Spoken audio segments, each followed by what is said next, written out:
புதுக்கோட்டை மாவட்டம் திருமயம் சட்டமன்ற தொகுதி அதிமுக சட்டமன்ற வேட்பாளர் பி.கே. வைரமுத்து அவர்களுக்கு இரட்டை இலை சின்னத்தில் வாக்குகள் கேட்டு தொழிலதிபர் வை. குமாரசாமி அவர்கள் திருமயம் தொகுதி முழுவதும் இரட்டை இலைக்கு வாக்குகள் கேட்டு பிரச்சாரம் செய்தார்.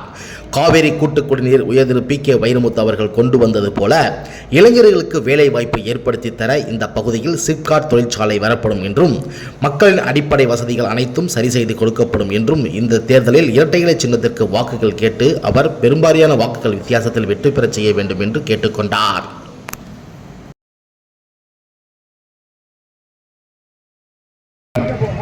அக்கா அப்சர்வரிட்டி சொன்னது போல இங்க உள்ள நீங்கெல்லாம் தாய்மார்கள், நானும் ஒரு தகப்பனாக சொல்றேன், ஒரு 2.5 வயது பச்சை குழந்தைய ஒரு திமுக பிரமுகர் கற்பழித்து கொன்றான் என்று சொன்னால் இந்த கேடுகட்ட ஆட்சியில தான் இது போல காரியங்கள்லாம் நடக்கும். அதுபோல 80 வயது மூதாட்டியை கற்பழித்து அவரோட கணவனையும் கொண்டிருக்காங்க என்று சொன்னால் இந்த விடியா திமுக ஆட்சியில தான் நடந்திருக்கு. அப்ப நம்ம ஐயா ரகுபதி என்ன பண்றாரு, நான் இருக்கேன் அப்படின்னு சொல்லி தன்னோட இருப்பிடத்தை தக்க வச்சுக்கிறக்காக தினமும் ஒரு பிரஸ் மீட்டை கொடுத்துட்டு இருக்காரு. இது மூலமா உங்ககிட்ட காமிச்சுக்க விரும்புறேன். அது போக ஐயா ரகுபதி, நீங்க எங்களை பார்த்து கேக்குறீங்க திருமயத்துக்கு நீங்க என்ன செஞ்சீங்க அப்படின்னு சொல்லி. அப்போ நாங்க என்னென்ன செஞ்சோம் அப்படிங்கிறத ஐயா முன்னாள் சட்டமன்ற உறுப்பினர்கள் உங்கள்கிட்ட தெளிவா சொல்லிட்டாங்க. நான் திருப்பி சொல்லணும்னு சொன்னால், அண்ணன் விஜயபாஸ்கர் அவர்கள் இந்த இடத்துல இதே இடத்துல ஒரு நாள் பேசும்போது சொன்னார், அப்போ நாடாளுமன்ற உள்ளாட்சி தேர்தலுக்கு வாக்கு சேகரிப்பு வந்திருந்தார். அப்ப சொன்னாங்க, இந்த மாதிரி காவேரி தண்ணி, காவேரி கூட்டு குடிநீர் நம்ம பகுதியில் வருது, அது பைப்பை திறந்தா வருது அப்படிங்கிறது மட்டும் தான் நம்மளுக்கு தெரியும். அந்த காவேரி தண்ணி எங்க இருக்கு, காவேரி எங்க இருக்கு, கரூர் கிட்ட இருக்கு. இங்க இருந்து பஸ்ல போனா கூட குறைஞ்சது ஒரு 3 மணி நேரம் ஆகும். அப்ப அந்த 3 மணி நேரம் அப்படின்னா அங்கிருந்து பைப் போட்டு ராட்சச போர் போட்டு அந்த பைப் மூலியமாக இங்க நம்மளுக்கு டேப்பை திறக்கும் போது தண்ணி வருதுன்னு சொன்னால் அந்த பெருமைக்கு சொந்தக்காரர் வைரமுத்து அவர்கள் என்று அன்னைக்கு விஜயபாஸ்கர் என்ன சொன்னார். அப்ப ஒரு மகத்தான திட்டத்தை, ஏன்னா 2011 நாங்க வாக்கு கேட்டு போகும்போது ஒரு இடம்லாம் குடிநீர் பிரச்சனை, ரோடு பிரச்சனை, கரண்ட் பிரச்சனை 2011 இருந்துச்சு. அதை நம்ம அம்மா ஆட்சி அமைந்த உடனே ஐயா சட்டமன்றத்தில் பேசி அந்த திட்டத்தை உங்களுக்கு பெற்று தந்தார்கள். அதுக்கப்புறம் 16 நம்ம தோல்வி விட்டுறோம், 21 தோல்வி விட்டுறோம்.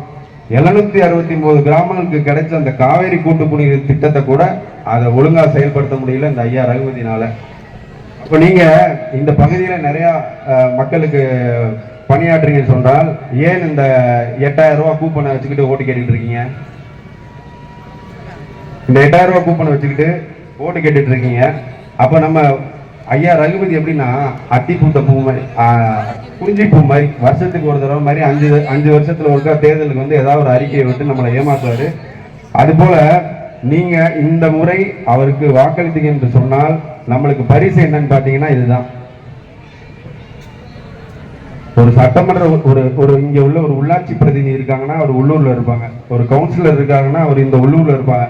இந்த தொகுதி மக்கள் நீங்க வாக்களித்த ஒரு சட்டமன்ற உறுப்பினர் இந்த ஊர்ல இல்லாம புதுக்கோட்டையில போய் இருந்தா நம்ம எப்படி போய் ஒரு மனு நம்ம கொடுத்து ஒரு அடிப்படை தேவை எப்படி நம்மளுக்கு பூர்த்தி செய்ய முடியும் என்றது நீங்க எண்ணி பார்க்க வேண்டும். அதே போல அம்மாவோட திட்டங்கள் நம்மளுக்கு எல்லாருக்கும் சேர்றதுக்கு நீங்க இந்த முறை ஒரு எளிய மனிதரான ஐயா வைரமுத்து அவர்களுக்கு ரெட்டலை சின்னத்திலே வாய்ப்பளித்து வெற்றி பெற செய்வாங்க உங்க பாதங்களை தொட்டு கேட்டுக்கிறேன். நான் திரும்ப சொல்றேன், 2 முறை தோத்துட்டோம், இந்த முறை விட்டுறாதீங்க அவரை. ஒரு கொரோனா காலம் வந்தபோது கூட அவர் வயதை கருதல கொண்டு அவர் வீட்டில் இல்லை, உங்களோட இருந்தாரு.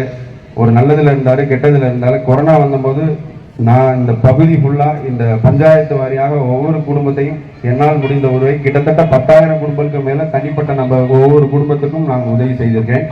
அதுபோக ஒவ்வொரு பஞ்சாயத்தோறும் 25,000 ரூபாய் நிதி வழங்கியுள்ளோம் என்பதை உங்களுக்கு முன்னாடி நான் தெரிவித்துக்கிறேன். அந்த வகையிலே நான் ஒவ்வொரு கிராமங்கள் சுற்றுப்புறம் செல்லும் போது எங்க ஐயாவுக்கு எனக்கு நோய் தொற்று பரவியது, கொரோனா. அந்த நோய் தொற்று பரவி நான் எங்க அப்பா அம்மாவுக்கு அந்த நோய் தொற்றை கொடுத்துட்டேன் பரிசா. நான் வெளியில போய் சென்ற காரணத்தினாலே அன்னைக்கு நான் வீட்டில் முடங்கி இருந்தா அன்னைக்கு அப்பா அம்மாவுக்கு வந்திருக்காது. ஆனா அந்த ஆண்டவன் செயலோட அவரை கிட்டத்தட்ட ஒரு 15 நாள் நாங்கள் ஆஸ்பத்திரியில வச்சு இன்னைக்கு அவரை காப்பாற்றி கொண்டாந்து உங்க முன்னாடி விட்டுருக்கேன். இந்த ஒரு முறை அவரை விட்டுறாதீங்க. நீங்க எல்லாம் உங்க பாதங்களை தொட்டு கேட்டுக்கிறேன், இந்த முறை அவரை ஜெயிக்க வச்சு சட்டமன்றம் அமைச்சதுன்னா ஒரு தடவை நீங்க அவரை ஜெயிக்க வச்சீங்க, காவேரி கூட்டுக்குடியிருந்த ஒரு மகத்தான திட்டத்தை கொண்டாந்தோம். இந்த முறை ஜெயிக்க வச்சீங்கன்னு சொன்னால் கண்டிப்பாக இந்த திருமயம் தொகுதியிலே தொழிற்சாலை அமைக்கப்படும் என்பதை உங்கள் முன் தெரிவித்து நன்றி கூறி விடைபெறுகிறேன். நன்றி, வணக்கம். அரசியலுக்கு எடுபட மாட்டாரு. நம்மளுக்கு வைரமுத்து அண்ணன் போல தலைவர்கள் நம்ம தேர்ந்தெடுக்க வேண்டும். நம்ம குடும்பங்கள் நல்லா இருக்கணும், நம்ம எதிர்காலம் நல்லா இருக்கணும்னா அண்ணன் வைரமுத்துவ சட்டமன்றத்துக்கு அனுப்ப வேண்டும், அமைச்சரவைக்கு அனுப்ப வேண்டும். இதுதான் என்னோட தாழ்மையான இன்னொரு ஒரு நல்ல விஷயம். நான் இந்த திருமணத்துல இளைஞர்களுக்கு நிறைய முக்கியத்துவம் கொடுக்குறாங்க. இளைஞர்களை நல்ல வழியில கொண்டு போனாக்கா, நீங்க வந்தீங்க இங்க பேசுறீங்க, எனக்கு இளைஞர்களுக்காக நிறைய தொண்டு செய்யணும், வேலை வாய்ப்புகள் வாங்கி கொடுக்கணும்னு தம்பி குமாரசாமி அவர்கள் அடிக்கடி என்கிட்ட சொல்வார்கள். அண்ணன் சொன்ன மாதிரி சிப்காட் தொழிற்சாலை சிப்காட் இங்க அமைஞ்ச உடனே குமாரசாமி தம்பிக்கு நான் கொண்டிருக்கிறேன். அப்பாவோட உறுதுணையா இருந்து நிறைய இளைஞர்களுக்கு வேலை வாய்ப்புகள் நீங்க அமைச்சு கொடுக்கணும். அது நான் உங்ககிட்ட ஒரு வேண்டுகோளை வச்சு நீங்க சில